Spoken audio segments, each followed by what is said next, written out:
ഒരു സാധനം നമ്മൾ പഠിക്കുമ്പോഴത്തേക്കും എന്ത് ചേഞ്ചാണ് തലച്ചോറിൽ ഉണ്ടാകുന്നത് അത് ആദ്യം ഒരാൾക്ക് അറിയണം. കഴിഞ്ഞ മാസം 27-ാം തീയതി രാവിലെ എന്താ കഴിച്ചതെന്ന് പറഞ്ഞാൽ ചിലപ്പോൾ ഓർക്കാൻ പറ്റുകയില്ല. അപ്പം 1 മണിക്കൂറെങ്കിലും ഒരു ടീനേജിൽ ഒരു കുട്ടി 1 മണിക്കൂർ ഡെയിലി ഇൻസ്റ്റഗ്രാം യൂസ് ചെയ്യുന്നുണ്ടെങ്കിൽ അറ്റൻഷൻ ഡെഫിസിറ്റ് ഉറപ്പാണെന്നുള്ളതാണ് അമേരിക്കൻ ഒരു കോളേജിൻ്റെ സ്റ്റഡി പറയുന്നതനുസരിച്ചാണ്. എൻ്റെ ചിലപ്പോൾ നോക്കിക്കഴിഞ്ഞാൽ 6 മണിക്കൂറായിരിക്കാം. കുട്ടിക്ക് ഒരിക്കലും എവിടെ എത്തണം എന്നുള്ളൊരു വിഷനോ കാര്യങ്ങളൊന്നും ഉണ്ടാവില്ല. അതായത് മാർക്ക് കൂടിയാൽ സയൻസ് എടുക്കാം, പിന്നെ ആലോചിക്കാം, +2 കഴിഞ്ഞിട്ട് ആലോചിക്കാം. പേരൻസ് എല്ലാവരും എന്താ പറയുക, മാർക്ക് നിനക്ക് ഇത്രയുണ്ടോ, 99 ഉണ്ടോ, എന്നാൽ പിന്നെ 10ാം ക്ലാസ് കഴിഞ്ഞാൽ സയൻസ് ചേർന്നോ, ഓപ്ഷൻസ് കൂടുതലാണല്ലോ ഗ്രാജുവേഷൻ. അതാണ്. പക്ഷെ അവന് ചിലപ്പം ആഗ്രഹം ചാർട്ടേഡ് അക്കൗണ്ടന്റ് ആണ്. ഈ ഫിസിക്സും കെമിസ്ട്രിയും ബയോളജിയും പഠിച്ചാൽ പിന്നെയും എന്ത് അക്കൗണ്ടൻസിയുടെ ബേസ് തൊട്ട് സിയുടെ ആദ്യം തൊട്ട് പഠിക്കേണ്ടി വരും.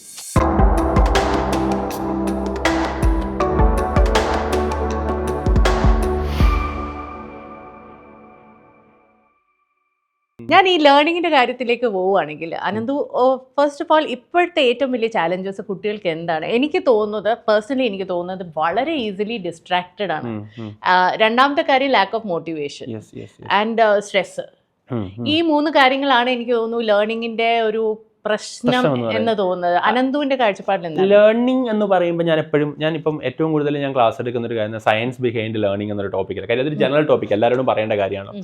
അപ്പോൾ ഈ സയൻസ് ബിഹൈൻഡ് ലേണിംഗ് എന്ന് പറയുമ്പോഴത്തേക്കും ഒരു സാധനം നമ്മൾ പഠിക്കുമ്പോഴത്തേക്കും എന്ത് ചേഞ്ചാണ് തലച്ചോറിൽ ഉണ്ടാകുന്നത് അത് ആദ്യം ഒരാൾക്ക് അറിയണം. നമ്മളൊരു സാധനം പഠിക്കുക. ഇപ്പം നമ്മളോട് ഇന്ന് രാവിലെ എന്താ കഴിച്ചതെന്ന് പറഞ്ഞാൽ മാമിന് ചിലപ്പോൾ ഓർക്കാൻ വേണ്ടി പറ്റും. 3 ദിവസം മുമ്പ് അല്ലെ 5 ദിവസം മുമ്പ് രാവിലെ എന്താ കഴിച്ചത്, കഴിഞ്ഞ മാസം 27-ാം തീയതി രാവിലെ എന്താ കഴിച്ചതെന്ന് പറഞ്ഞാൽ ചിലപ്പോൾ ഓർക്കാൻ പറ്റുകയില്ല. അപ്പം അതായത് നമ്മുടെ തലച്ചോറിൽ ആദ്യം എല്ലാം സ്റ്റോർ ചെയ്യുന്ന ഒരു ഡയറി പോലെ ഹിപ്പോ ക്യാമ്പസ് എന്ന് പറഞ്ഞ സ്ഥലത്ത് ഒരു ഡയറി ഉണ്ട്. 24 അവർ ഡയറിയാ, 24 മണിക്കൂറത്തെ കാര്യമൊക്കെ വരും. ചിലർക്ക് 48 മണിക്കൂറൊക്കെ ഓർമ്മ വരും. ബാക്കി എല്ലാം അത് എന്ത് ചെയ്യും, കുറച്ച് കഴിയുമ്പം അതിൻ്റെ മെജോറിറ്റി ഇറേസ് ചെയ്ത് പോകും. പക്ഷേ ഇത് മെമ്മറി ആയിട്ട് സ്റ്റോർ ചെയ്യണമെങ്കിൽ അത് കോർട്ടെക്സ് എന്ന് പറഞ്ഞാൽ പുറത്തേക്ക് പോയിട്ട് അവിടെ ഒരു ന്യൂറോൺ സിനാപ്റ്റിക് കണക്ഷൻ പുതിയത് ഉണ്ടാവണം. ഇത് ഉണ്ടായാൽ മാത്രം പോരാ, ഇത് നശിച്ചു പോകും. ഈ ഉണ്ടായ സാധനം സ്ട്രോങ്ങർ ആക്കാനുള്ള റിവിഷനാണ് നമ്മൾ പിന്നെ എന്ത് ചെയ്യേണ്ടത്. പക്ഷെ ഇത് ഉണ്ടാകാൻ ഏറ്റവും മെയിൻ വേണ്ട കാര്യം അറ്റൻഷനാണ്. അത് അറ്റൻറ്റീവായിട്ട് ക്ലാസ്സിലിരിക്കുക. ഇന്ന് എനിക്ക് തോന്നുന്നു കേരളത്തിൽ ഇൻസ്റ്റാഗ്രാം യൂസ് ചെയ്യുന്ന ആളുകളുടെ എണ്ണം 30% ആയിരിക്കും. അതിൽ യൂത്ത് എന്ന് പറയുന്ന ഒരു 99% 100% ഉണ്ടാവും. 100% യൂത്തും അത് ഉപയോഗിക്കുന്നുണ്ടാവും. ഈ ഇൻസ്റ്റാഗ്രാമിൻ്റെ യൂസ് എന്താണെന്ന് വെച്ച് കഴിഞ്ഞാൽ അവിടെ റീൽസാണ് ഇപ്പോൾ ഏറ്റവും കൂടുതൽ ട്രെൻഡിങ്. പണ്ട് ടിക്ടോക്ക് ആയിരുന്നു, ഇപ്പോൾ അതിൻ്റെ ബ്രാൻഡഡ് വേർഷനാണ് ഇൻസ്റ്റാഗ്രാം റീൽ എന്ന് പറയുന്നത്. പണ്ട് അതിനെ കുറ്റം പറയാമെന്ന്, ഇതിനെ ആരും കുറ്റം പറയുന്നില്ല സത്യത്തിൽ ഇപ്പോൾ. അപ്പം ഇതിൽ എന്താ പ്രശ്നം എന്ന് വെച്ച് കഴിഞ്ഞാൽ ആദ്യത്തെ 3 സെക്കൻഡ് നമുക്ക് ഇഷ്ടപ്പെട്ടില്ലെങ്കിൽ സ്ക്രോൾ ചെയ്യാം. അപ്പം നമുക്ക് ഇഷ്ടപ്പെട്ടതിലേക്ക് ആളുകൾക്ക് എന്ത് ചെയ്യാൻ വേണ്ടി പറ്റുന്നുണ്ട്, എത്താൻ വേണ്ടി പറ്റുന്നുണ്ട്. ഇപ്പോൾ പോയി വരുമ്പോഴത്തേക്ക് അവർക്ക് ഒരു ട്രെൻഡിങ് ഓഡിയോ അല്ലെങ്കിൽ റീൽ അത് കാണുമ്പോൾ ആളുകൾ നിൽക്കും. പക്ഷേ ഇഷ്ടപ്പെടാത്തതിന് അപ്പം സ്ക്രോൾ ചെയ്യും. അതായത് അവർക്ക് ഒട്ടും തന്നെ അറ്റൻഷൻ ഇല്ല, ഡെഫിസിറ്റാണ് ഭയങ്കര. അതായത് ഇതിൻ്റെ ഓവർ യൂസേജ് കൊണ്ട്, അതായത് 1 മണിക്കൂറെങ്കിലും ഒരു ടീനേജിൽ ഒരു കുട്ടി 1 മണിക്കൂർ ഡെയിലി ഇൻസ്റ്റഗ്രാം യൂസ് ചെയ്യുന്നുണ്ടെങ്കിൽ അറ്റൻഷൻ ഡെഫിസിറ്റ് ഉറപ്പാണെന്നുള്ളതാണ് അമേരിക്കൻ ഒരു കോളേജിൻ്റെ സ്റ്റഡി പറയുന്നതനുസരിച്ചാണ്. എൻ്റെ ചിലപ്പോൾ നോക്കിക്കഴിഞ്ഞാൽ 6 മണിക്കൂറായിരിക്കാം ഇത് ഇൻസ്റ്റാഗ്രാം മാത്രം യൂസ് ചെയ്യുക. കാര്യം ഞാൻ അത്രത്തോളം അതിൽ ജീവിക്കുന്നത്. കുട്ടികളെ സംബന്ധിച്ചിടത്തോളം അതിൽ കൂടുതലുള്ളവരുണ്ടാവും. അപ്പോൾ അവർക്ക് അറ്റൻഷൻ ഡെഫിസിറ്റ് ഉണ്ട്. അപ്പോൾ എന്താ വെച്ച് കഴിഞ്ഞാൽ ഇതേ അറ്റൻഷൻ ഡെഫിസിറ്റ് ഉള്ള ഇഷ്ടപ്പെട്ട കണ്ടന്റ് മാത്രം ചൂസ് ചെയ്യുന്ന ആളായിരിക്കും ഒരു ക്ലാസ്സിൽ പോയി പിറ്റേ ദിവസം ഇരിക്കുക. അപ്പോൾ ടീച്ചർ എന്താ പറയുന്നത്, 1/2 മണിക്കൂർ 1 മണിക്കൂർ 2 മണിക്കൂർ നീണ്ടു നിൽക്കുന്ന ഒരു ഒട്ടും താല്പര്യമില്ലാത്തൊരു വിഷയത്തെക്കുറിച്ചായിരിക്കും എന്ത് ചെയ്യുക, അവരോട് സംസാരിക്കുക. ഒരിക്കലും അവർക്ക് അറ്റൻഷൻ ഉണ്ടായാലല്ലേ മെമ്മറി മീൻസ് സിനാപ്സ് ഉണ്ടാവുള്ളൂ. അതൊന്നും ഉണ്ടാവുന്നില്ല. അപ്പോൾ അതാണ് ഏറ്റവും മെയിൻ പ്രശ്നം, അറ്റൻഷൻ ഡെഫിസിറ്റ്. ഇതിനെ ഓവർകം ചെയ്യാൻ വേണ്ടി നമ്മൾ എഫേർട്ട് എടുത്തില്ലെങ്കിൽ അത് ഭയങ്കരമായിട്ട് എന്ത് ചെയ്യും, കുട്ടികളെ ബാധിക്കും. അപ്പോൾ ഓവർ യൂസേജ് കുറയ്ക്കുക എന്നുള്ള കാര്യമാണ്, ബുദ്ധിമുട്ടാണ്. പക്ഷേ പേരൻസും അതിൽ എന്ത് ചെയ്യണം, ഒരു ചെക്ക് വെക്കുക എന്നുള്ള കാര്യം വളരെ ഇമ്പോർട്ടൻ്റ് ആണ് ലേണിങ്ങിൻ്റെ കാര്യത്തിൽ. അപ്പോൾ അതൊരു മെയിൻ ഫാക്ടറായിട്ട് എനിക്ക് തോന്നുന്നുണ്ട്. പിന്നെ മോട്ടിവേഷൻ മാം പറഞ്ഞ പോലെ എനിക്കത് വലിയൊരു കാര്യമായിട്ട് തോന്നുന്നില്ല. ഒരു മോട്ടിവേഷൻ കിട്ടിയ ഒരു കുട്ടി അന്ന് പഠിക്കുന്നേ ഉള്ളൂ. പിന്നെ പിറ്റേ ദിവസം വീണ്ടും മോട്ടിവേഷൻ കൊടുത്തുകൊണ്ടിരിക്കാൻ പറ്റില്ലല്ലോ. മോട്ടിവേഷൻ ക്ലാസ് കാണിക്കുന്നത് അന്ന് ഭയങ്കര എനർജി ആയിരിക്കും, രാത്രി പോയി പഠിക്കുന്ന മറ്റേത് അണയാൻ പോകുന്നത് ഈ ആളിക്കത്ത് പറഞ്ഞാൽ കത്തി തീർന്ന്. പക്ഷേ കുട്ടിക്ക് കൺസിസ്റ്റൻസിയാണ് പറയുന്നത്. നമ്മൾ ഒരു ദിവസം 9 മണിക്കൂർ പഠിക്കുന്നതിൽ കാര്യമില്ല, എല്ലാ ദിവസവും 2 മണിക്കൂർ വെച്ച് പഠിക്കാൻ പറ്റില്ല. അതാണ് വേണ്ടത്. ആ ഹാബിറ്റ്, ആ കൺസിസ്റ്റൻസി ഉണ്ടാക്കിയെടുക്കുക എന്നുള്ളതാണ് കുട്ടികളിൽ പേരൻസ് ചെയ്യേണ്ട മെയിൻ കാര്യം എന്ന് പറയുന്നത്. മോട്ടിവേഷനേക്കാൾ കൂടുതൽ വേണ്ടത് കൺസിസ്റ്റൻസി എന്ന് പറഞ്ഞൊരു കാര്യമാണ് ബേസിക്കലി. അപ്പൊ ഇതിനകത്ത് സ്ട്രെസ് വരത്തില്ല? പരീക്ഷയുടെ സമയത്ത് 2 തരം സ്ട്രെസ് ഉണ്ട് മാം. പോസിറ്റീവ് സ്ട്രെസ്, നെഗറ്റീവ് സ്ട്രെസ്സും ഉണ്ട്. Positive stress is good. അതായത് എക്സാം വരുന്നുണ്ട്, ഞാൻ പഠിക്കണം, പോസിറ്റീവ് സ്ട്രെസ്. എനിക്ക് ഈ പഠിച്ചാലേ രക്ഷപ്പെടാൻ പറ്റുള്ളൂ, പോസിറ്റീവ് സ്ട്രെസ്. അത് നല്ല കാര്യമാണ്. പക്ഷെ ഇത് നെഗറ്റീവായി മാറുന്നതെന്ന് പറഞ്ഞു കഴിഞ്ഞാൽ ഇപ്പോൾ ചില കുട്ടികളുണ്ട്, ഇപ്പം പരീക്ഷ ആവുന്ന സമയത്ത് വേറെ നെഗറ്റീവ് തോട്ടൊക്കെ വന്ന് എനിക്ക് ഈ അസുഖം വന്ന് ഇന്ന വരുമോ എന്നൊക്കെ പറഞ്ഞ് ഡീവേറ്റ് ചെയ്തിട്ട് ആ നെഗറ്റീവ് സ്ട്രെസ് വെച്ചിട്ട് ടോട്ടലി എന്ത് ചെയ്യും, പഠിക്കാതിരിക്കും. അത് പ്രശ്നമാണ്. പക്ഷേ പരീക്ഷ വരുന്നു എന്ന് പറയുന്നതിനെ പേടിക്കുന്നതിന് പോസിറ്റീവ് സ്ട്രെസ്സാണ്. അത് കുറച്ച് നല്ലതാണ്. അതുകൊണ്ട് മാത്രമായിരിക്കും കുട്ടി എന്ത് ചെയ്യുക, ഇരുന്ന് പഠിക്കുക എന്ന് പറഞ്ഞ കാര്യം എന്ന് പറഞ്ഞാൽ. അപ്പം പോസിറ്റീവ് സ്ട്രെസ് വേണം, പക്ഷെ അത് ഓവറായിട്ട് അതുകൊണ്ട് പഠിക്കാൻ ബുദ്ധിമുട്ടാവുന്ന രീതിയിലേക്ക് ആയിക്കഴിഞ്ഞാലാണ് അത് നെഗറ്റീവ് സ്ട്രെസ്സും. അതിനാണ് കൗൺസിലിംഗ് കാര്യങ്ങളൊക്കെ നമുക്ക് വേണ്ടി വരിക എന്ന് പറഞ്ഞാൽ. പോസിറ്റീവ് സ്ട്രെസ് നല്ലതാണെന്നേ ഞാൻ പറയുള്ളൂ. ഇപ്പം നമ്മൾ NEETയുടെയും JEEയുടെ കാര്യം പറഞ്ഞു കഴിഞ്ഞാൽ രണ്ടും വളരെ ഡിഫറെൻ്റ് ആയിട്ടുള്ള, എനിക്ക് തോന്നുന്നു, I don't know if I am right, കാരണം ഒരു വശത്ത് നമ്മൾ പഠിക്കേണ്ട രീതി വേറെ, എഞ്ചിനീയറിംഗിന് പഠിക്കേണ്ട രീതി വേറെ, മെഡിക്കലിനും engineering, and it probably requires very different kind of skill sets and approach to learning and as people also. അപ്പോൾ ഇത് രണ്ടും കൂടി ഒന്നിച്ചാണ് മിക്കവാറും എല്ലാ പിള്ളേരും കുറെ ആളുകൾ ഒന്ന് കിട്ടിയില്ല അടുത്ത പോകാമെന്നുള്ള രീതിയിൽ. അങ്ങനെ പോയാൽ അത് കിട്ടൂല എന്നുള്ള ഭയങ്കര രണ്ട് വെള്ളത്തിലും കാല് വെച്ച് കഴിഞ്ഞാൽ നമ്മൾ എന്ത് ചെയ്യും, രണ്ട് വെള്ളം അങ്ങോട്ടും ഇങ്ങോട്ടും പോയി കഴിഞ്ഞാൽ കിട്ടൂല എന്നുള്ള കാര്യം ഏറ്റവും മെയിൻ സാധനം. നമുക്ക് പോകുന്നിടത്ത് പോകാൻ പറ്റൂല. ലൈക്ക് ആദ്യം തന്നെ ഫോക്കസ് ആയിരിക്കണം. എപ്പോഴും ഇപ്പം കേരളത്തിൽ ട്രെൻഡാണ് മാം. ഞാൻ നമ്മൾ സംസാരിച്ചപ്പോൾ പറഞ്ഞ കാര്യം തന്നെയാണ്. അതായത് കുട്ടിക്ക് ഒരിക്കലും എവിടെ എത്തണം എന്നുള്ളൊരു വിഷനോ കാര്യങ്ങളൊന്നും ഉണ്ടാവില്ല. അതായത് മാർക്ക് കൂടിയാൽ സയൻസ് എടുക്കാം, പിന്നെ ആലോചിക്കാം, പ്ലസ് ടു കഴിഞ്ഞിട്ട് ആലോചിക്കാം. പേരൻസ് എല്ലാവരും എന്താ പറയുക, മാർക്ക് നിനക്ക് ഇത്രയുണ്ടോ, 99 ഉണ്ടോ, എന്നാൽ പിന്നെ 10ാം ക്ലാസ് കഴിഞ്ഞാൽ സയൻസ് ചേർന്നോ, ഓപ്ഷൻസ് കൂടുതലാണല്ലോ ഗ്രാജുവേഷൻ. അതാണ്. പക്ഷെ അവന് ചിലപ്പം ആഗ്രഹം ചാർട്ടേഡ് അക്കൗണ്ടന്റ് ആണ്. ഈ ഫിസിക്സും കെമിസ്ട്രിയും ബയോളജിയും പഠിച്ചാൽ പിന്നെയും എന്ത് അക്കൗണ്ടൻസിയുടെ ബേസ് തൊട്ട് CA ആദ്യം തൊട്ട് പഠിക്കേണ്ടി വരും. അപ്പം അതൊന്നും ഇല്ലാണ്ടായിരിക്കും എന്ത് ചെയ്യുക, CA ഫസ്റ്റ് എഴുതാൻ വേണ്ടി എന്ത് ചെയ്യുന്ന വരുന്നത്. അതേസമയം അവന് CA പോകണ്ടെങ്കിൽ അവൻ കൊമേഴ്സ് എടുക്കുന്ന ഏറ്റവും നല്ലത്. അക്കൗണ്ടൻസിയുടെ ബേസ് തൊട്ട് കൊടുത്ത് എന്ത് ചെയ്യാൻ പോകാൻ വേണ്ടി പറ്റും. അപ്പം അപ്പം ഈ SSLC എന്ന് പറഞ്ഞ പോയിന്റിൽ എത്തി കഴിയുമ്പോൾ എങ്ങോട്ടാണ് പോകേണ്ടതെന്നുള്ള ഡൈവേർഷനാണ്. അപ്പം അത് എവിടെയാണോ പോകേണ്ടത് ആ വഴിക്കാണ് പോകേണ്ടത്. നിങ്ങൾ ഈ ഒരു വഴിക്ക് പോകും, എന്നിട്ട് ആലോചിക്കുക അങ്ങോട്ടും എങ്ങോട്ട് പോകണം എന്നുള്ളതിന് പകരം അവനൊരു കാര്യം എന്ത് ചെയ്യുക, ആഗ്രഹം എന്താണെന്നുള്ളത് ഒരു 8ാം ക്ലാസ്സിൽ തൊട്ടേ അതിന് പേരൻസ് എഫേർട്ട് എടുക്കണം. ഇപ്പോൾ ഒരു ന്യൂജൻ പേരൻസിനെ കുറിച്ച് നമ്മൾ പറയും, അവൻ്റെ വിധി അവൻ തീരുമാനിക്കട്ടെ, അവൻ്റെ തീരുമാനങ്ങൾ അവൻ്റെ വിധി അവനെ മുമ്പോട്ട് പോട്ടെ, ഞാൻ അതിലൊന്നും ഇൻവോൾവ് ചെയ്യില്ല എന്ന് പറയും. പക്ഷെ ഞാനെപ്പോഴും പറയുന്നത് വെച്ചാൽ പേരൻസിന് ഈ പറഞ്ഞ 5% എന്തുണ്ട്, ഒരു ഇൻവോൾവ്മെൻറ്റ് അതിൽ വേണം. ഒരിക്കലും ഞാൻ ഡോക്ടറായില്ല അതുകൊണ്ട് അവൻ ഡോക്ടറാകണം എന്നുള്ളതല്ല അവർ ചെയ്യേണ്ടത്. അവൻ്റെ ആഗ്രഹം എന്താണെന്ന് മനസ്സിലായി. ചിലപ്പോൾ അവനൊരു ഫുട്ബോളർ ആവാനായിരിക്കും ആഗ്രഹം. അതിന് അവനെ എങ്ങനെ ഏറ്റവും ബെസ്റ്റ് ഫുട്ബോളർ ആക്കാൻ വേണ്ടി ഏത് ട്രാക്കിലൂടെ പോകാമെന്നുള്ള അവനുള്ള ഓപ്ഷൻസ് കണ്ടെത്താൻ പേരൻസ് എന്ത് ചെയ്യണം, മിനിമം ഒരു 8ാം ക്ലാസ്സിലോ 7ാം ക്ലാസ്സിലോ വെച്ചെങ്കിൽ എഫേർട്ട് എടുക്കണം. എന്നിട്ട് അവൻ ആ ഒരു ട്രാക്ക് സെറ്റ് ചെയ്ത് കൊടുക്കാൻ വേണ്ടി പറ്റും. അതിന് അവർ പ്രഷർ ചെയ്യുമൊന്നുമല്ല, ആ ട്രാക്കിൽ പോയാൽ മോനെ നിനക്ക് അവിടെ എത്താം. അപ്പോൾ അവൻ്റെ ഒരു പാഷൻ, അവൻ്റെ ആഗ്രഹം അത് കണ്ടെത്താൻ വേണ്ടി എന്ത് ചെയ്യണം പേരൻസ് ഓഫ് കോഴ്സ് അതിലൊരു എഫേർട്ട് എടുക്കണം എന്നുള്ളതാണ് എനിക്ക് പറയാനുള്ളത്. അതിൽ ബേസിക്കലി ഫെസിലിറ്റേറ്റ് ചെയ്ത് കൊടുക്കുക. അതെ നമ്മൾ പറഞ്ഞു വന്ന നീറ്റ് JEEയുടെ വ്യത്യാസമാണ്. അപ്പോൾ നീറ്റ് JEEയിൽ ഈ പറഞ്ഞ വ്യത്യാസം അനുസരിച്ച് ഏതാണോ സ്പെസിഫിക് ആയിട്ട്, ഞാൻ പറഞ്ഞ എക്സാം അനുസരിച്ച് പഠിച്ചാൽ, അല്ലെങ്കിൽ എക്സാമിൽ എത്തേണ്ട രീതിയിൽ പഠിച്ചാൽ മാത്രമേ നമുക്കത് ക്രാക്ക് ചെയ്യാൻ വേണ്ടി പറ്റുള്ളൂ. കാര്യം ഇവിടുത്തെ സിസ്റ്റം അങ്ങനെയാണ്. നീറ്റ് എന്ന് പറഞ്ഞാൽ 26 ലക്ഷം പേര് ഒരു ദിവസം ആ എക്സാം എഴുതിയാൽ മാത്രമേ MBBS ആകാൻ പറ്റുള്ളൂ. അവൻ്റെ മുമ്പ് അന്നൊരു പനി വന്നാൽ പോയി. പക്ഷെ ആ സിസ്റ്റം അങ്ങനെയാണ്. നമുക്കൊന്ന് ആ സിസ്റ്റം മാറുന്നത്രയും നമ്മൾ അത് ഫോളോ ചെയ്യാൻ പറ്റുള്ളൂ. അപ്പോൾ ആ എക്സാം അനുസരിച്ച് പഠിച്ചാൽ മാത്രമേ അത് കിട്ടുള്ളൂ. അപ്പോൾ അതിന് ഫോക്കസ് ചെയ്യുക, അല്ലാതെ പല കാര്യങ്ങൾ ഫോക്കസ് ചെയ്തിട്ട് ഒരു കുട്ടി സയൻസിലേക്ക് ചേർന്നാണെങ്കിൽ അവൻ എന്ത് പോകണമെന്നൊന്നും അറിയില്ല. എന്തെങ്കിലുമൊക്കെ അറിയാം, പോകുന്ന വഴി ഏതെങ്കിലുമൊക്കെ അറിയാം, ഒന്ന് നീറ്റ് അറിയാം, അല്ലെങ്കിൽ കീമിന് അറിയാം, വീഴുന്ന വീട്ട് അതുവഴി പോകാന്നുള്ളത്. പകരം ഞാൻ എന്തായിത്തീരണം എന്നുള്ളൊരു തോന്നൽ ഏർലിയർ ക്ലാസ്സിലെ ഉണ്ടാക്കി കൊടുക്കണം. അതിൽ പേരൻസിന് ഒരു റോൾ ഉണ്ടെന്ന് തന്നെ ഞാൻ പറയും. അതിൽ അവൻ്റെ വഴി അവൻ തീരുമാനിക്കട്ടെ എന്നല്ല, അതിലൊരു പേരൻസിന് ഒരു റോൾ ഉണ്ട്. അത് ന്യൂജൻ പേരൻസ് എല്ലാവരും ന്യൂജൻ പേരൻസ് എന്ന് തന്നെ ഞാൻ അവരെ വിളിക്കാറ്. കാര്യം ഇപ്പം ഞാനൊരു പേരൻ്റ് ആയിക്കുമ്പോൾ ഞാനൊക്കെ ചിന്തിക്കുമോ എൻ്റെ വഴി ഞാനല്ലേ തീരുമാനിച്ച് ഓരോ. പക്ഷെ എന്നാൽ പോലും ഞാൻ ചിന്തിക്കേണ്ട ഒരു കാര്യമായിട്ട് എനിക്ക് തോന്നുന്നു, അവൻ എന്താണോ ആഗ്രഹം, അവൻ ചിലപ്പോൾ ഒരു ഡയറക്ടർ ആവാനാണ് ആഗ്രഹിക്കുന്നത്. നല്ലതാണ്, ഏറ്റവും നല്ല ഓപ്പർച്യൂണിറ്റി ആയിരിക്കാം. അപ്പോൾ ആ ഡയറക്ടർ ആകാൻ വേണ്ടി അവൻ ഏതൊക്കെ വഴിയെ പോയാൽ അതിലെത്താം, ഏതൊക്കെ കണക്ഷൻസ് അവന് ഉണ്ടാക്കി കൊടുക്കാം, എവിടെ പോയി അവന് പഠിക്കണം, ബേസിക് കാര്യങ്ങൾ, ഇതൊക്കെ പേരൻസും കൂടെ പഠിച്ച് അവനെ അതിലേക്ക് എന്ത് ചെയ്യുക, കൊണ്ടുപോകാൻ വേണ്ടിയുള്ള കാര്യങ്ങളിലേക്ക് എത്തിച്ചാൽ നന്നായിരിക്കും തോന്നുന്നു. ഇനി ഇതൊന്നും ഇല്ലാതെ കുട്ടിയെ രക്ഷപ്പെടുന്നുണ്ടില്ല എന്നല്ല, പക്ഷെ വളരെ റെയർ കേസസ് ആണ് നമ്മൾ ഡിസ്കസ് ചെയ്യുന്നത്. മെജോറിറ്റിയുടെ കേസുകളല്ല നമ്മൾ ഡിസ്കസ് ചെയ്യും. മെജോറിറ്റിക്ക് ഇത് ചെയ്താൽ മാത്രമേ പറ്റുള്ളൂ.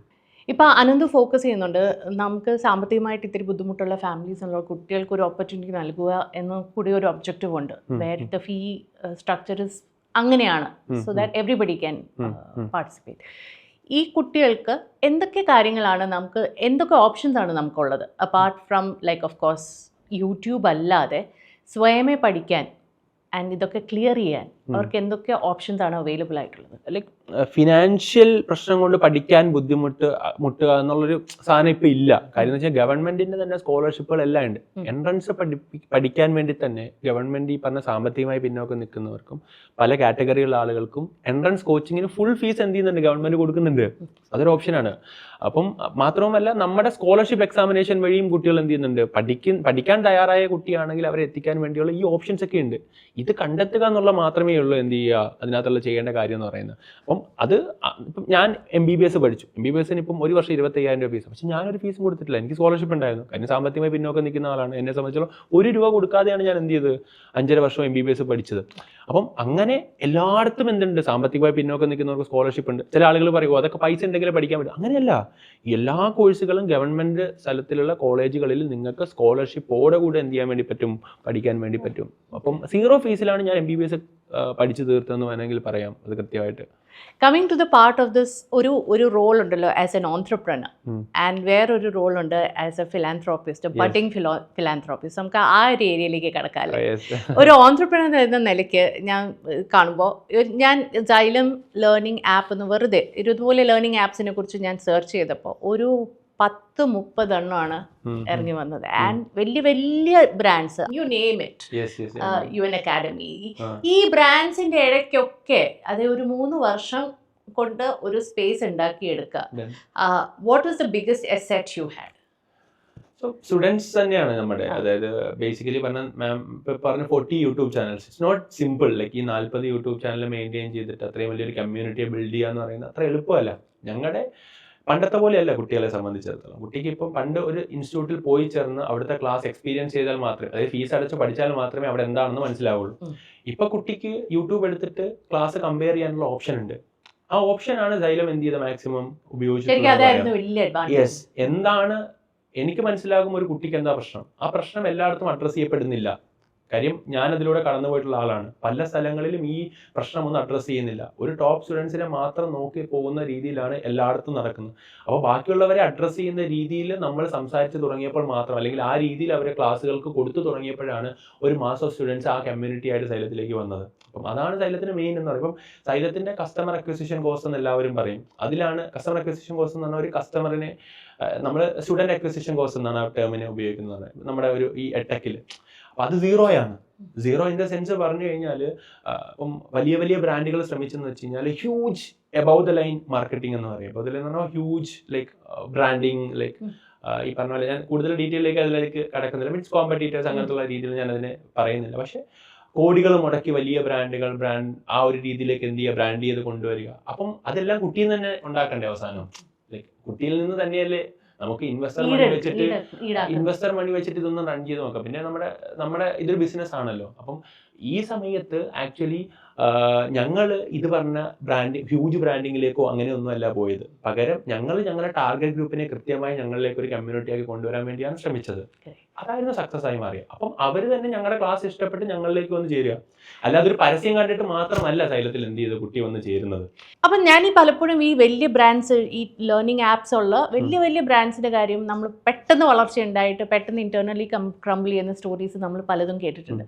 അതെന്തുകൊണ്ടാണ് സംഭവിക്കുന്നത്? ആൻഡ് അതിൽ നിന്ന് എന്ത് ലേണിംഗ് ആണ്? അല്ല, അതിൽ ലൈക്ക് ഒരുപാട് അവരുടെ, ഞാൻ അതിനെക്കുറിച്ച് ഡീറ്റെയിൽ ആയിട്ട് പറയാനല്ലോ ഉദ്ദേശിക്കുന്നത്. പക്ഷേ അവർ ചെയ്ത കുറേ കാര്യങ്ങളിൽ മിസ്റ്റേക്സ് ഉണ്ടായിരിക്കും. അതുകൊണ്ട് തന്നെയാണ് അവർക്ക് എന്ത് ചെയ്യാൻ പറ്റുക, സസ്റ്റെയിൻ ചെയ്യാൻ പറ്റാത്തത്. അതായത് ഇപ്പം ഈ സ്റ്റാർട്ടപ്പിന്റെ ഒരു ബൂം വന്നു, അതൊന്ന് കുറഞ്ഞു. ഇപ്പം അതിന്റെ മെയിൻ കാര്യം എന്ന് പറഞ്ഞാൽ ഇൻവെസ്റ്റർ മണി നന്നായി എന്ത് ചെയ്തിട്ടുണ്ടായിരുന്നു, വന്നിരുന്നു. അപ്പോൾ ആ ഇൻവെസ്റ്റർ മണി വെച്ചിട്ട് huge branding, huge acquisitions, sustainable അല്ലാത്ത ആളുകൾ എന്ത് ചെയ്യുക, ടേക്കപ്പ് ചെയ്യുക. പിന്നെ കൊറോണ പീരീഡ് കഴിഞ്ഞപ്പോൾ ഉണ്ടായ ഷിഫ്റ്റുകൾ, അപ്പോൾ കുട്ടികളുടെ ഷിഫ്റ്റ് ഓൺലൈൻ ഓഫ്ലൈനിലേക്കുള്ള ഷിഫ്റ്റുകൾ, കാര്യങ്ങൾ, ഇതൊന്നും എന്ത് ചെയ്യാൻ പറ്റിയിട്ടില്ല അവർക്ക് ഈ പറഞ്ഞ പോലെ മെയിൻറ്റെയിൻ ചെയ്യാൻ വേണ്ടി പറ്റിയിട്ടില്ല. പിന്നെ ഹ്യൂജ് മണിയാണ് അവർ എന്ത് ചെയ്തിട്ടുണ്ടായത്, പലരും ഈ പറഞ്ഞ ഓൺലൈന് മാത്രം. ഇപ്പം Xylem എന്ന് പറഞ്ഞ പ്ലാറ്റ്ഫോം ഓൺലൈനിൽ ഒരു വർഷത്തേക്ക് വാങ്ങുക 4,000 രൂപ, 3,000 രൂപ, 999 രൂപ, ഇങ്ങനെയാണ് ഒരു വർഷത്തെ ഫീസ്.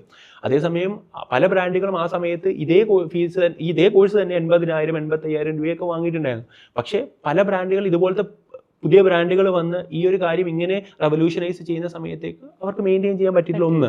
പക്ഷെ അവരുടെ ഡിസിഷൻസും പലതും എന്ത് ചെയ്തിട്ടുണ്ട്, മിസ്റ്റേക്ക് ആയിട്ടുണ്ട്. അതായത് പ്രോഫിറ്റബിൾ ആക്കി കൊണ്ടുപോകുക എന്നുള്ളൊരു കാര്യമുണ്ട് ബേസിക്കലി ഒരു ബിസിനസ്സിൽ. ഞാൻ എപ്പോഴും വിശ്വസിക്കുന്ന കാര്യം എന്ന് പറഞ്ഞാൽ പ്രോഫിറ്റബിൾ ആയിട്ട് എന്ത് ചെയ്യണം, ഒരു സാധനത്തിനെ കൊണ്ടുപോയാൽ മാത്രമേ സസ്റ്റെയിൻ ചെയ്യാം. നമുക്ക് ഒരിക്കലും ഇൻവെസ്റ്റർ മണിയെ ട്രസ്റ്റ് ചെയ്തോ കാര്യങ്ങളോ ചെയ്തോ മാത്രം മുമ്പോട്ട് പോകാൻ വേണ്ടി പറ്റില്ല. We have to make like ഒരു പ്രോഫിറ്റബിൾ സസ്റ്റൈനബിൾ മോഡൽ ഉണ്ടാക്കിയിട്ട് മുമ്പോട്ട് കൊണ്ടുപോകാൻ. അപ്പോൾ ഓരോ ഓൺട്രപ്രണറും വേണ്ട കാര്യം എന്ന് പറഞ്ഞാൽ അവർ ഒരു മിനിയേച്ചർ ഫോമിൽ ചെയ്തിട്ട് പ്രോഫിറ്റബിൾ ആക്കുമായിരിക്കും അതിനെ ആദ്യമേ, ലൈക്ക് വളരെ കുറഞ്ഞൊരു സിസ്റ്റത്തിൽ. പക്ഷെ ഇതിനെ സ്കെയിൽ ചെയ്യുന്ന സമയത്തും ഇത് മെയിൻറ്റെയിൻ ചെയ്യാൻ പറ്റുന്നില്ല എങ്കിൽ ഇറ്റ് വോണ്ട് സർവൈവ്. അപ്പം അത് എത്ര സ്കെയിൽ ലൈക്ക് പതിയെ സ്കെയിൽ ചെയ്യുമ്പോഴും അവരുടെ കോർ വാല്യൂസ് മെയിൻറ്റെയിൻ ചെയ്തുകൊണ്ട് ആ പ്രോഫിറ്റബിലിറ്റി എന്ന് പറഞ്ഞ സാധനം മെയിൻറ്റെയിൻ ചെയ്ത് മുമ്പോട്ട് കൊണ്ടുപോകാൻ പറ്റുമെങ്കിൽ മാത്രമേ അവർക്ക് എന്ത് ചെയ്യാൻ വേണ്ടി പറ്റുള്ളൂ, സസ്റ്റെയിൻ ചെയ്യാൻ വേണ്ടി പറ്റുള്ളൂ. Xylem from the day 1 to ഇതുവരെയും അങ്ങനെ ആവശ്യമില്ലാത്ത കാര്യങ്ങൾ ചെയ്തിട്ട് നമ്മുടെ ഈ പറഞ്ഞ ക്യാഷ് ബേൺ ചെയ്യുക അങ്ങനത്തെ കാര്യങ്ങൾ ചെയ്യാറില്ല. ഇപ്പം നമ്മളൊരു സ്റ്റാർട്ടപ്പ് സ്റ്റാർട്ട് ചെയ്യുകയാണെങ്കിൽ there are 3 important rules that you follow അതിൻ്റെ സക്സസിന് വേണ്ടി. അങ്ങനെ എന്തെങ്കിലും ഗോൾഡൻ റൂൾസ് ഉണ്ടെങ്കിൽ what are the 3 important rules? Like rules അപ്പുറത്തേക്ക് like first thing like we have to be like നമുക്ക് ആ ഒരു ചെയ്യാൻ പോകുന്ന കാര്യത്തെക്കുറിച്ച് നന്നായി പാഷൻ നമുക്ക് ഉണ്ടാവണം. ലൈക്ക് നമ്മൾ ആ പ്രോബ്ലത്തിന് ഇപ്പം എപ്പോഴാണ് ഒരാൾ സ്റ്റാർട്ടപ്പ് തുടങ്ങുക എന്ന് പറയുന്നതിന് വെച്ച് കഴിഞ്ഞാൽ നമ്മളിപ്പോൾ ഒരു ജയന്റിനെ അതുപോലെ കോപ്പി ചെയ്യുന്നതിന് പ്രത്യേകിച്ച് ഒരു കാര്യമില്ല.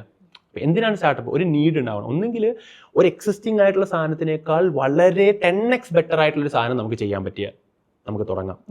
അതാണ് ഏറ്റവും മെയിൻ കാര്യം. അല്ലെങ്കിൽ ഒരു സ്പേസ് അവിടെ കണ്ടു, അതായത് ഇപ്പം ഞാൻ കണ്ട ഒരു ഗ്യാപ്പ് കണ്ടു. ഞാനിപ്പോൾ കണ്ട ഗ്യാപ്പ് എന്ന് പറയുന്നത് മലയാളത്തിൽ ഒരു എഡ്ടെക് പ്ലാറ്റ്ഫോം അന്ന് അവിടെ ഇല്ലായിരുന്നു. അതൊരു ഗ്യാപ്പായിരുന്നു ഭയങ്കരമായി. അപ്പോൾ അതിനെയാണ് ഞാൻ എന്ത് ചെയ്തത്, ആ ഗ്യാപ്പാണ് ഞാൻ എന്ത് ചെയ്ത് ഫില്ല് ചെയ്യാൻ വേണ്ടി ശ്രമിച്ചത്. യെസ്, അത് സക്സസ് ആയി. കാര്യം എനിക്കറിയാം ക്ലാസ് റൂമിൽ ആളുകൾ സംസാരിക്കുന്ന മലയാളമാണ്, കുട്ടികൾ ഇന്ററാക്ട് ചെയ്യുന്ന മലയാളമാണ്. സോ മലയാളം എഡ്ടെക് സ്പേസ് നന്നായി വർക്ക് ചെയ്യുന്നുള്ള തോന്നൽ തന്നെയാണ് ഞാൻ സ്റ്റാർട്ട് ചെയ്തത്. പിന്നെ എൻ്റെ പാഷൻ ടീച്ചിങ് ആണ്, ഓഫ് കോഴ്സ് അതാണ്. പക്ഷെ അത് വർക്ക് ആകണമെങ്കിൽ സംതിങ് അവിടെ ഉണ്ടാവണമല്ലോ, ഒരു ഗ്യാപ്പ് ഉണ്ടാവണം. ഇല്ലെങ്കിൽ നമ്മൾ തുടങ്ങുന്ന സാധനം ഒരു ജയന്റിനേക്കാൾ 10x ബെറ്റർ ആയിരിക്കണം. അങ്ങനെയാണെങ്കിൽ അത് എന്ത് ചെയ്യും, ആളുകൾ പെട്ടെന്ന് മാറും. അല്ലെങ്കിൽ ആളുകൾ മാറാൻ ഭയങ്കര ബുദ്ധിമുട്ടാണ്. അപ്പം അത് ഭയങ്കരമായിട്ട് എന്താണ് ഇമ്പോർട്ടൻ്റ് ആയിട്ട് ശ്രദ്ധിക്കേണ്ട ഒരു കാര്യമാണ്. രണ്ടാമത്തെ നമ്മൾ ചൂസ് ചെയ്യുന്ന ടീം, ഇറ്റ്സ് വെരി ഇമ്പോർട്ടൻറ്റ്. അതായത് ഫ്രം ദി ഫൗണ്ടിങ് ടീം തൊട്ട് നമ്മൾ സ്കെയിലപ്പ് ചെയ്യുന്ന സമയത്ത് എടുക്കുന്ന ടീമാണ്. ഒരാൾക്ക് ഒരിക്കലും ഒരു ബിസിനസ്സിനെ സ്കെയിൽ ചെയ്തിട്ട് ലൈക്ക് ഈ പറഞ്ഞ പോലെ 50 lakhs ആളുകൾ ഉപയോഗിക്കുന്ന ഒരു പ്ലാറ്റ്ഫോമിനെ ഉണ്ടാക്കാൻ വേണ്ടി പറ്റില്ല. അപ്പോൾ അതിന് ടീം സെലക്ട് ചെയ്യുക ഭയങ്കര ഇമ്പോർട്ടൻ്റ് ആണ്. ഇനി എത്ര സ്കെയിൽ ചെയ്ത് പോയാലും നമ്മുടെ കോർ വാല്യൂസ് മെയിൻറ്റെയിൻ ചെയ്യുക എന്നുള്ള കാര്യം, അതായത് നമ്മൾക്ക് 10 പേരുണ്ടായിരുന്ന സമയത്ത് നമ്മൾ എന്ത് വാല്യൂ ആണോ മെയിൻറ്റെയിൻ ചെയ്തത്, അത് ഈ പറയുന്ന 50 ലക്ഷം ഉള്ളപ്പോഴും നമ്മൾ ആ വാല്യൂ നമ്മുടെ ടീമിലേക്ക് സ്പ്രെഡ്. കാര്യം നമ്മൾ പല ആഗ്രഹങ്ങളും നമുക്ക് ഭയങ്കര വാല്യൂ ഉണ്ടാകും, പക്ഷെ നമ്മുടെ ടീം അത് എന്ത് ചെയ്തിട്ടുണ്ടാവില്ല, അബ്സോർബ് ചെയ്തിട്ടുണ്ടാവില്ല. അത് ഭയങ്കര പ്രശ്നങ്ങൾ ഉണ്ടാകും. അതിനും കൂടെ എന്ത് ചെയ്താൽ വർക്ക് ചെയ്താൽ ഈ 3 കാര്യങ്ങൾ ഇപ്പം മാം പറഞ്ഞത് കൊണ്ടാണ് 3 കാര്യങ്ങൾ നിർത്തി 3 കാര്യങ്ങൾ ഫോക്കസ് ചെയ്ത് കഴിഞ്ഞാൽ നമുക്ക് അതിനെ സ്കെയിൽ ചെയ്ത് കൊണ്ടുപോകാൻ പറ്റും. അല്ല, like scaling is very important ma'am, right? Scaling ആണ് ഇതിനകത്ത് ഏറ്റവും ഇമ്പോർട്ടൻ്റ് എന്ന് പറയുന്നത്. അപ്പം നമുക്ക് 2 തരം ബിസിനസ്സാണ്. ഞാൻ എപ്പോഴും ഞാൻ ഇന്റർവ്യൂലൊക്കെ വരുമ്പോൾ കുട്ടികളോട് ചോദിക്കുന്ന കാര്യം what is definition of startup ചോദിക്കാറുണ്ട്. അതായത് സ്റ്റാർട്ടപ്പ് ഡെഫിനിഷൻ എന്താണെന്ന്. അപ്പം ആളുകൾ പറയും എൻ്റെ അമ്മാവൻ 2 കട തുടങ്ങി, എന്നെ സംബന്ധിച്ചുള്ള സ്റ്റാർട്ടപ്പിൽ ഏറ്റവും മെയിൻ ഒരു ഇൻസ്പിറേഷൻ അതാണ്. പക്ഷെ അതൊരു സ്റ്റാർട്ടപ്പ് അല്ല, that's A life style business. ആ കടകൾ തുടങ്ങി മാത്രം നിൽക്കുക എന്നുള്ള. സ്റ്റാർട്ടപ്പ് ഈ സംതിങ് എത്ര നമ്മൾ ടെക് പാർട്ട് ഉണ്ടാകും സ്റ്റാർട്ടപ്പിന്റെ ഡെഫിനിഷൻ, ഒരു ടെക് പാർട്ട് ഉണ്ട്. ഏറ്റവും ഇമ്പോർട്ടൻറ്റ് ഫാക്ടർ എന്ന് പറഞ്ഞാൽ സ്കെയിലിംഗ് ആണ്. എത്ര ആളുകളിലേക്ക് അത് എത്തിക്കാൻ വേണ്ടി പറ്റും. ഒരു കട തുടങ്ങിയാൽ അത് അവിടെ മാത്രം നിൽക്കുകയാണ്. പക്ഷേ നമുക്കൊരു 100 കടയിലേക്ക് അത് എത്തിക്കാവോ?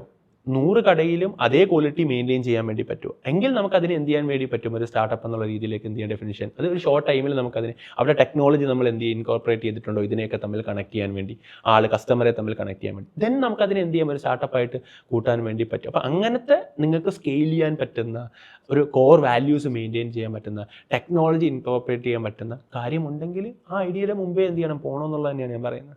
അപ്പം moving to the next role which is a budding philanthropist. My happiness project means happiness project. അല്ല, ശരിക്കും അത് of course I understood that ഒരു നീഡ് ടു ഹെൽപ്പ് ആ ഒരു ജോയിൽ നിന്നാണ് അത് തുടക്കം കുറിച്ചെന്നറിയാം. പക്ഷേ ഒരു ഫിലാന്ത്രോപ്പിസ്റ്റിന്റെ റോൾ എടുക്കുമ്പോൾ നമ്മൾ ഈ ഓൺട്രപ്രനർ വേഴ്സസ് ഫിലാന്ത്രോപ്പിസ്റ്റ്, ഇവിടെ ഒരു ക്ലാഷ് ഉണ്ട്. ആൻഡ് അവിടുത്തെ 2 മൈൻഡ് സെറ്റ്സ് എന്തായിരിക്കണം? ലൈക്ക് പലപ്പോഴും ആൾക്കാർ ഇതിങ്ങ് കുഴയ്ക്കും. ഞാൻ ആരോ പറയുന്ന കേട്ടിട്ടുണ്ട്, ഞാൻ ബിസിനസ്സും ഫിലാന്ത്രോപ്പിയും മിക്സ് ചെയ്യാറില്ല. Is that the mind set you need? എൻ്റെ കൂടെ അസോസിയേറ്റ് ചെയ്യുന്നവർ പറയും ഒരു സ്വൈര്യവും തരൂല എന്ന്. സത്യം, ഞാൻ ഒരു സ്വൈര്യവും കൊടുക്കൂല. കാര്യം എൻ്റെ കൂടെ അങ്ങനെയാണെങ്കിൽ ചിലപ്പോൾ ഞാൻ വിളിക്കുന്ന സമയം ലൈക്ക് എൻ്റെ കൂടെയുള്ള ടീമേഴ്സ് ഞാൻ ഇങ്ങനെ ഓരോ ഐഡിയ തോന്നുമ്പോൾ വിളിക്കും. 10, 11, 12 മണി ഇങ്ങനെ ഞാൻ എന്ത് ചെയ്യും, അവരെ ബുദ്ധിമുട്ടിക്കായിരിക്കും. OP-യിലേക്ക് ചെന്ന് കഴിഞ്ഞാൽ ചിലപ്പോൾ 300 ടോക്കൺ വരെ കൊടുത്തിട്ട് നിൽക്കുകയായിരിക്കും അവിടെ. പക്ഷെ ഇവരെല്ലാം നോക്കാതെ ഒരു ഡോക്ടർക്ക് പുറത്തിറങ്ങിയ അടി ഉറപ്പാ. അപ്പോൾ ഡോക്ടറെ സംബന്ധിച്ചിടത്തോളം 300 നോക്കാന്ന് പറഞ്ഞാൽ നിങ്ങൾ ആലോചിച്ച് നോക്കുക. മാം ഒന്ന് ആലോചിച്ചു, 3 മണിക്കൂർ കൊണ്ട് ഈ പറഞ്ഞ 300 പേരെ നോക്കണം. 1 മണിക്കൂർ 100 ആളെങ്കിലും എന്ത് ചെയ്യണം, നോക്കി വിടണം. അപ്പോൾ പനിക്ക് പാന്ന് കേൾക്കുമ്പോഴേ അവിടെ പാരസെറ്റമോളും കാര്യങ്ങളൊക്കെ എഴുതി കഴിഞ്ഞിട്ടുണ്ടാവും ആളുകൾ എന്ന് പറഞ്ഞാൽ എന്ത് ചെയ്യും. അതുകൊണ്ടാണ് അക്ഷരം പറഞ്ഞ പോലെ എല്ലാവരും ചോദിക്കും ഡോക്ടേഴ്സിന് അക്ഷരത പോച്ചാതെ. കുറച്ചും കൂടി സ്കിൽ ഓറിയൻറ്റഡ് ആയിട്ട് ഞാൻ ഈ പറഞ്ഞ കുട്ടിയുടെ ലക്ഷ്യം എന്താണെന്ന് മനസ്സിലാക്കി അവനെ ഗൈഡ് ചെയ്യാൻ പറ്റുന്ന സിസ്റ്റം നമ്മുടെ സ്കൂളിനുള്ളിൽ തന്നെ കൊണ്ടുവരാൻ വേണ്ടി എല്ലായിടത്തും എന്ത് ചെയ്യണം, പറ്റണം. പകരം സിലബസ് തീർത്ത് എക്സാം എഴുതിച്ച് കുട്ടിയെ പാസ്സാക്കി വിടുന്നതിന് അപ്പുറത്തേക്കായിട്ട് അവൻ്റെ കൃത്യമായ ലക്ഷ്യം മനസ്സിലാക്കി പേരൻസ് എന്ന പോലെ തന്നെ ഈ നമ്മുടെ സിസ്റ്റവും അതിനെ എന്ത് ചെയ്യാൻ സപ്പോർട്ട് ചെയ്യുന്ന രീതിയിൽ സ്കൂളുകളും മാറിക്കഴിഞ്ഞാൽ കുറച്ചും കൂടെ അവർക്ക് എന്ത് ചെയ്യാൻ വേണ്ടി പറ്റും, അവരുടെ ആഗ്രഹത്തിനനുസരിച്ച് പോകാൻ വേണ്ടി പറ്റും.